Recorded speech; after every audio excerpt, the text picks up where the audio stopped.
Bueno, vale aclarar que nada, esto estaba planeado, ¿sí? Nada me refiero a quedarnos aquí. Nada era que habíamos dicho, sí, vamos a, pues como me imagino que mucha gente lo hace así, compramos el tiquete como turistas y nos quedamos. No, nosotros no habíamos planeado nada así, porque la idea era ir de paseo y volver y presentarnos que a la embajada americana, bueno, para ver si era más fácil ya con un sello de ida y vuelta que nos dieran la visa. Pero pues ya vemos que las cosas no fueron así.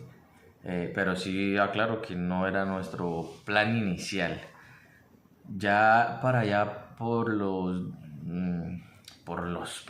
ni que fuera mucho tiempo. Ahí en el 2020 fue que compramos los tiquetes con una deuda que también nos sirvió para comprar unos insumos para pues yo emprender. Yo ya tenía unos emprendimientos, hacía unos planos, vendía insumos odontológicos que también los compré con otra plata que me prestaron. Y ahora dijimos, no, pues otro más, que fue lo de los estampados. Y muchos conocen, yo estampaba camisetas, pocillos, el termo, había mucha variedad de cosas que yo hacía y, y pues me defendía con eso. Pero llegó la pandemia, ¿no? Y justo cuando llegó la pandemia fue que empezamos con el negocio de los estampados. Entonces no fue fácil darse uno a conocer, eran redes sociales pero no eran como son ahora.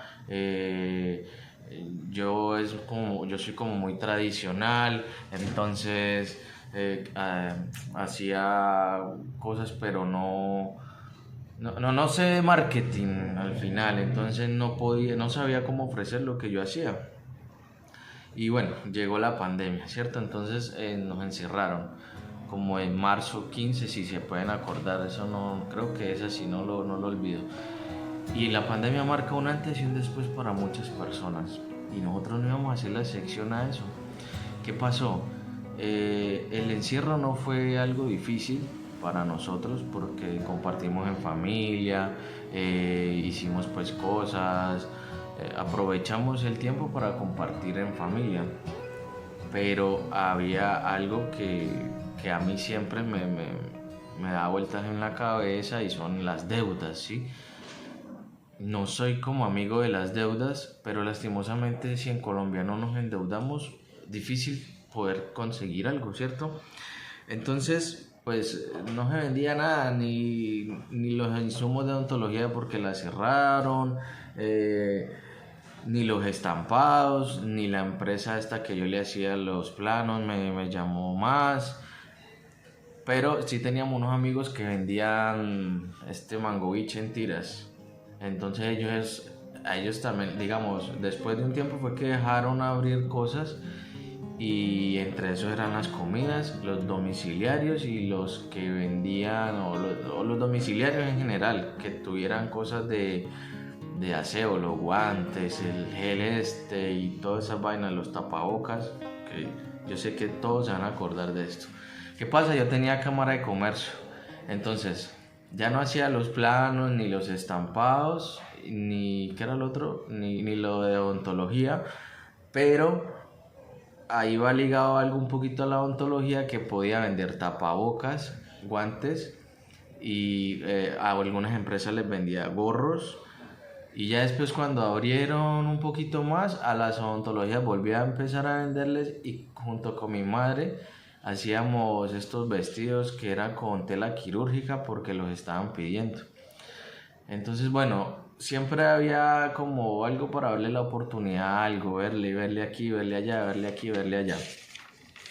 ¿Qué pasó? Lo que les decía, yo empecé a hacer domicilios a los amigos estos que vendían mangoviche, porque las comidas se podía. Salía con la cámara de comercio y yo empezaba pues a publicar en redes sociales por todo lado, porque eso se empezó a expandir y a expandir y empecé a publicar que yo vendía guantes y todo eso. Entonces por ahí también me movía con los domicilios y con los guantes y los tapabocas.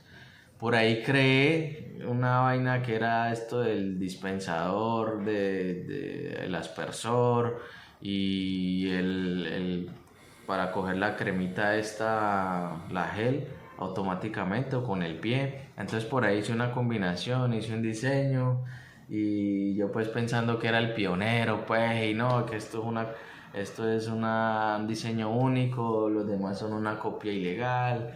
Y bueno, yo he montado en la película y porque siempre he pensado, pucha, hay algo que pueda pegar y la saque del estadio.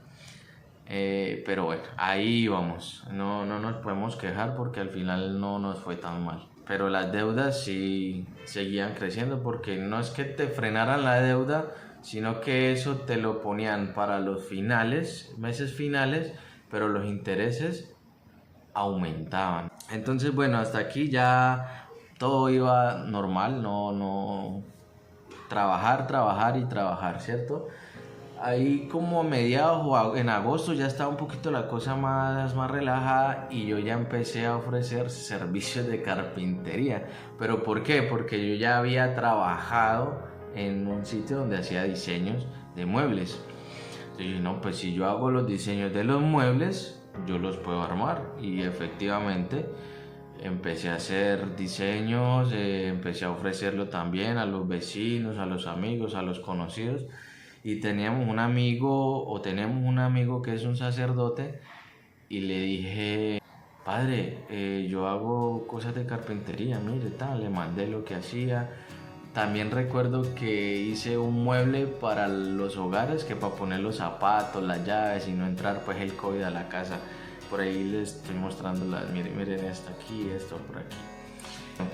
Le dije al padre y sin querer me copió y le hice la sacristía. Aquí les voy a subir algunas fotos de cómo era y cómo quedó. Así era y así quedó.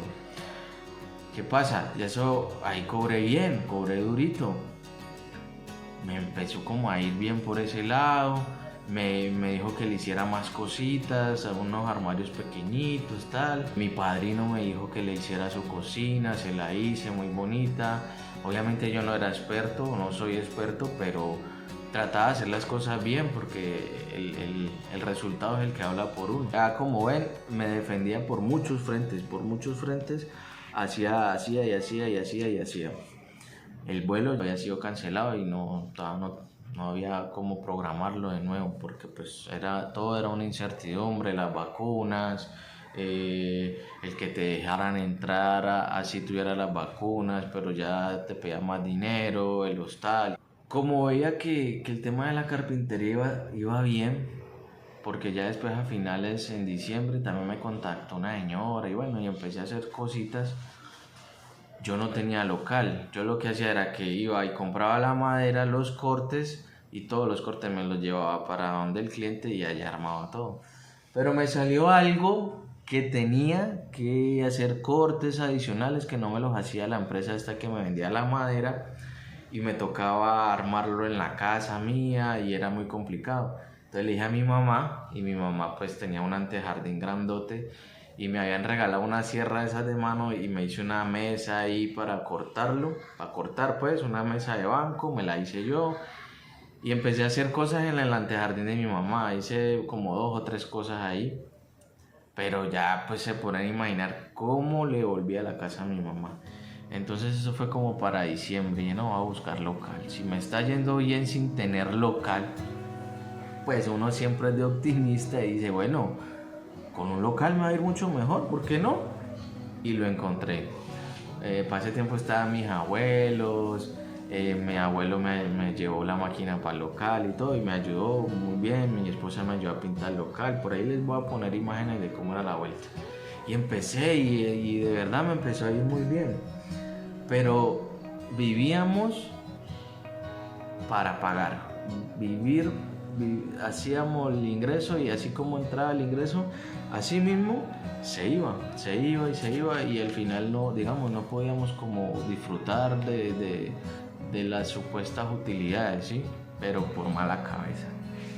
Ahí ya van viendo un poquito cómo era la vida.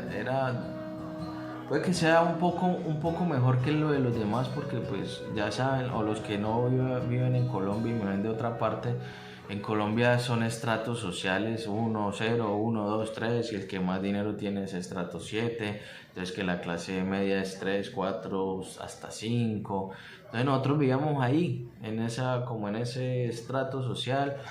Y yo también trataba de hacer las cosas para poder ayudarle a mi mamá, porque mi mamá vivía en Armenia y bueno, los que viven en Armenia saben que es complejo conseguir empleo ahí. Lo que más recalco son las deudas, y fue algo que estalló. Empezó a cambiar mi actitud, empezó a cambiar las cosas que hacía, ya no era pues como tan optimista. Había que pensar pues que había que vacunarse, que había que ahorrar también aparte para poder hacer el viaje.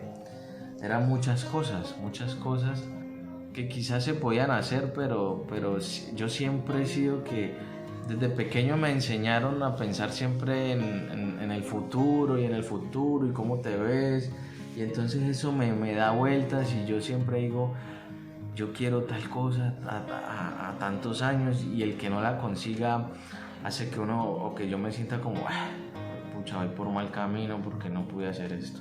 Pero bueno, sigo y sigo y sigo. Entonces llegó algo a mi vida que nunca pensé que lo iba a vivir, porque hasta era crítico de ese tipo de cosas que pasaban. Pero lo vamos a dejar para el siguiente video. Si llegaron hasta aquí, gracias. No olviden suscribirse. Esto en realidad lo hago porque me gusta hablar, porque me gusta conocer historias, y ahora estoy dando a conocer la mía porque quizás sirve para que otras personas no cometan los mismos errores que nosotros hemos cometido como familia y yo que he cometido como individuo. Entonces en el otro video les contaré cuál fue el detonante, y que gracias a muchas personas estoy aquí contándoles esta historia. Entonces bueno, no olviden suscribirse por aquí, denle like, comenten, muy importante que comenten cualquier cosa, digan esa historia que ustedes dicen no me importa tu vida, o al contrario, que chévere que nos estés contando lo que quieran comentar, que eso ayuda a que el algoritmo lo recomiende y otra persona también lo vea. Entonces entre más haya interacción, mejor, para que el video pues lo conozcan muchas más personas. Nos estamos entonces viendo en el otro video, y a cuidar este planeta, muchachos, a cuidarlo.